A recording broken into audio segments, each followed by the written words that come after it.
Imagine walking up to a grand, bustling bank.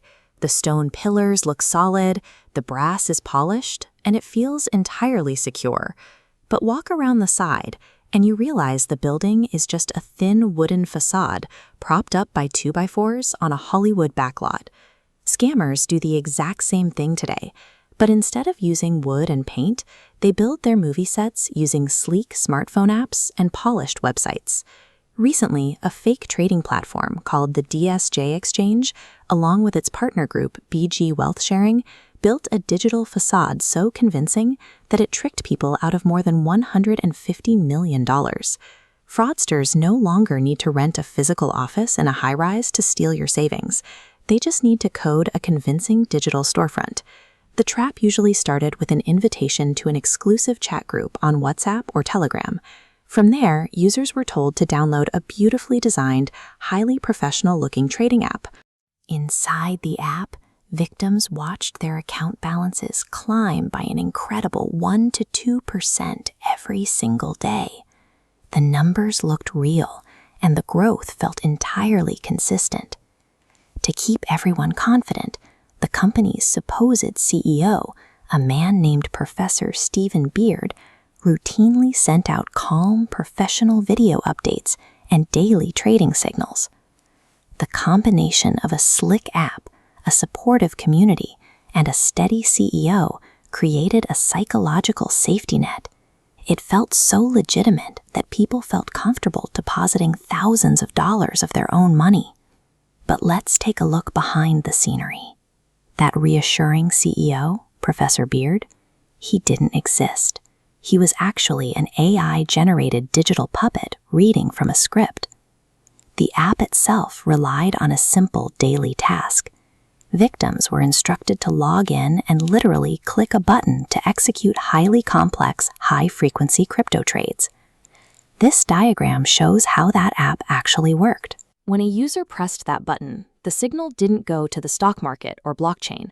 The connection went nowhere. Instead, an administrator behind a laptop manually typed larger numbers into victims' accounts, fabricating a profit. The technology wasn't designed to trade currency or generate wealth. It was designed entirely as a psychological tool to keep people clicking and keep them depositing. You might be wondering, if no real trading was happening, how did the very first victims manage to withdraw real money? This chart explains the core of a Ponzi scheme. Scammers simply took the fresh cash deposited by newest victims and handed it directly to older victims who asked for a withdrawal. That cycle works until the flow of new victims slows down. When that happened here, the scammers suddenly locked every single user out of their accounts.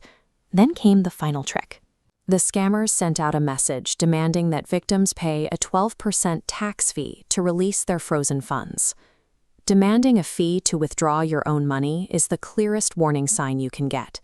It means the scammers are tearing down the movie set and trying to squeeze out a few final dollars before they disappear. The operators behind the DSJ exchange turned off the app, abandoned the fake AI CEO, and attempted to flee across the internet with the $150 million. But they made a crucial mistake. They moved the stolen money using cryptocurrency, which runs on a system called a blockchain. You can think of a blockchain as an indestructible public digital receipt where every single transaction amount and time is permanently stamped and visible to anyone. Independent online investigators, like a blockchain sleuth named Zach XPT, used this public ledger to follow the digital getaway cars, highlighting and connecting the exact paths the stolen funds took. The very same high-tech system the scammers used to steal the money ended up providing the exact public evidence needed to track them down. The investigator took these digital receipts and shared them with major cryptocurrency exchanges and law enforcement. Armed with that proof, authorities hit the brakes on the fleeing funds and froze over $41 million before the scammers could cash it out. Going forward, if you ever receive a text message inviting you to an app that guarantees high daily returns just for clicking a button, stop and look closely at what you're interacting with.